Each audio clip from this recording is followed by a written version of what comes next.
Alright, hello everyone and welcome back to my Fallout 4 on Spotlight series, where today we are having a look at the West Tek Combat Rifle mod, which is being made by user MacLeod. And what this glorious little piece of work looks to add into the game is a brand new Nifbashed rifle for you to enjoy, which can fit any role depending on your modifications, from a submachine gun to a designated marksman rifle. And I love this thing, especially considering in its standard form. It kind of reminds me of a Fallout-ified MP5 with, metal and wooden parts rather than all that new age polymer. Ugh. And I very much like that. You guys know me. Metal and wood is what a gun should be. Good times.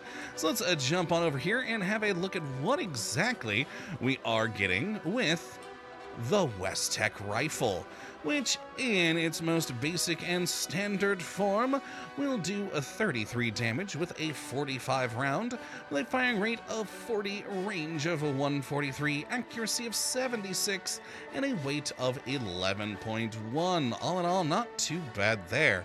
As you can see, it is a pretty good looking weapon. I very much do like it.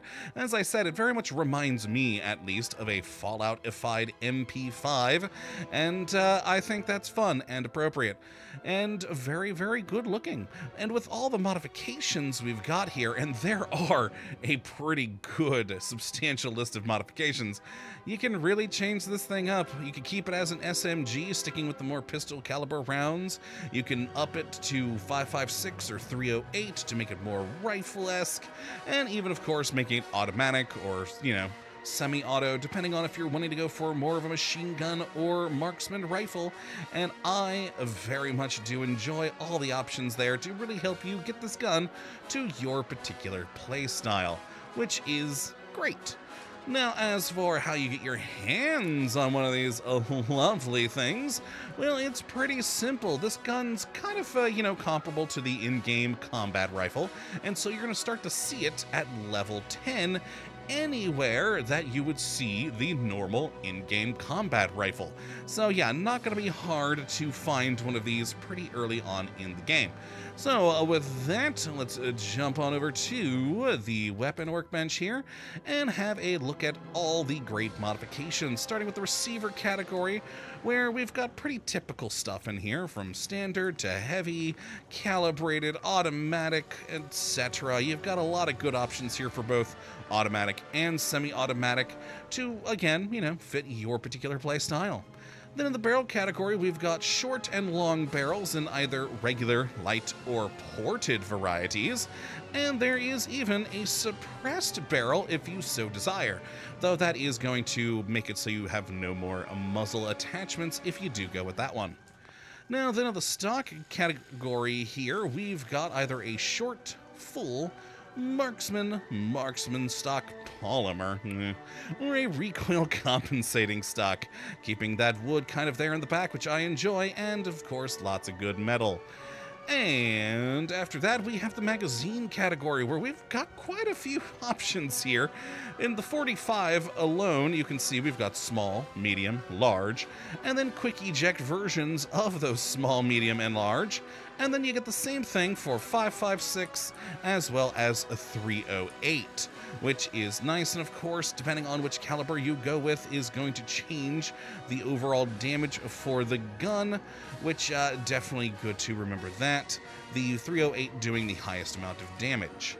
Now then, in the sights category, we've got either the standard, glow, short see-through, reflex, medium, and long, with see-through varieties as well as some night vision scopes for short, medium, and long there.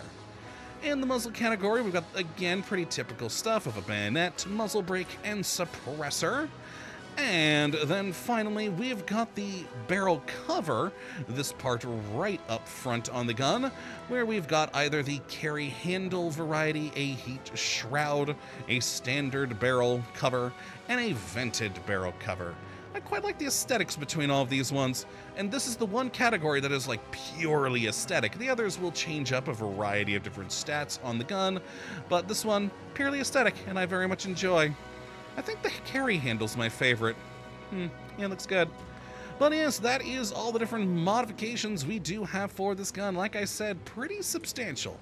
Not the largest list we've ever seen, but enough to really allow you to change up the gun to fit your particular playstyle, which is always good to see. So let's see this thing in use, and I do of course have one gun in each of the 3 calibers available.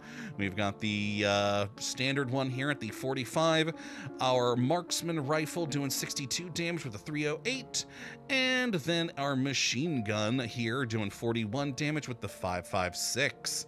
Very nice overall, and of course, as usual, that is damage numbers we're seeing here without any additional perks. So this is the bog standard.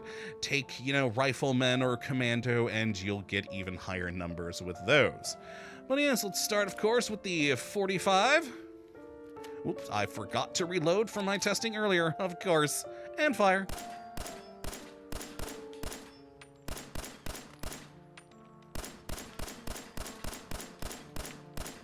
And there we go. A pretty easy to control gun, not a whole lot of kick to it, which, you know, you'd kind of expect from a submachine gun with, you know, pistol caliber rounds, even though it is a, you know, more powerful 45 round. Still, you know, very nice, very good, very controllable, easy to keep on your target. And then, of course, let's move over to the 5.56, go to the next biggest round there. And doing the 41 damage, like I said, with the most powerful automatic receiver we had for this thing. And fire.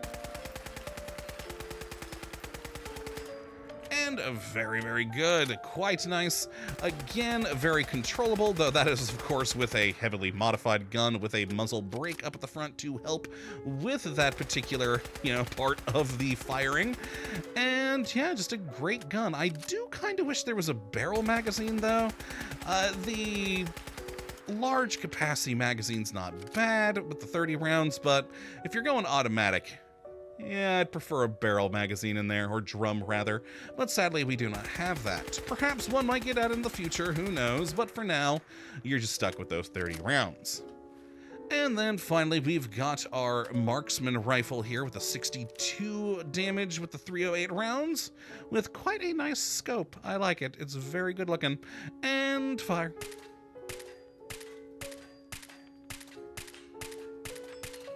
And there we go. Nice, suppressed, and again, quite controllable.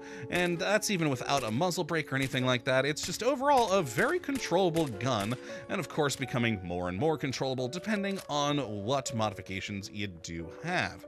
But overall, a fun weapon that I have very much been enjoying. So let's try it against, oh boy, a Deathclaw. Let's see how that goes.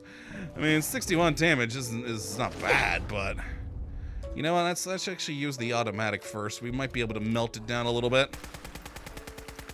Yeah, not bad with the automatic. We've taken down about a little bit more than a third of his health with the first magazine of 30.